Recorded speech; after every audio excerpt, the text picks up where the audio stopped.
ព្រោះតែខឹងប្អូនស្រីរអ៊ូនិងស្ដីបន្ទោពេកក៏ប្រើហិង្សាទៅលើប្អូនស្រីតែម្ដងនៅក្រុងសេរីសោភ័ណ្ឌ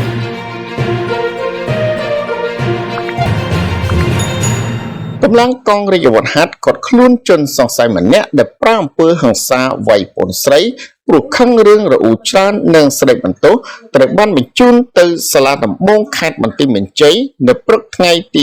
28ខែឧសភាឆ្នាំ2025លោកវរៈស្នេហ៍ត្រីសុកលេងមេបញ្ជាការកងរាជអាវុធហត្ថក្រុងសេរីសោភ័ណ្ឌបានប្រាប់ថាជនសង្ស័យមានឈ្មោះលីលុយភេទប្រុសអាយុ36ឆ្នាំរស់នៅភូមិសុភីសង្កាត់កំពង់ស្វាយក្រុងសេរីសោភ័ណ្ឌ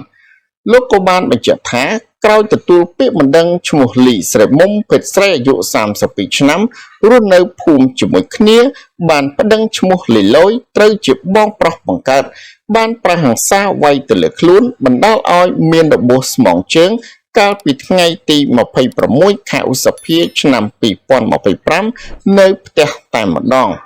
លោកវរៈស្នេហ៍ត្រីសុកលេងបានបញ្ជាក់ថាក្រោយទទួលបណ្ដឹងកម្លាំងសមត្ថកិច្ចមូលដ្ឋានកងរាជអាវុធហត្ថក្រុងសេរីសោភ័ណ្ឌបានស្រាវជ្រាវឃាត់ខ្លួនជនសង្ស័យឈ្មោះលីលុយភ្លាមៗក្រោយធ្វើសកម្មភាពប្រើហិង្សាទៅលើប្អូនស្រីបង្កើត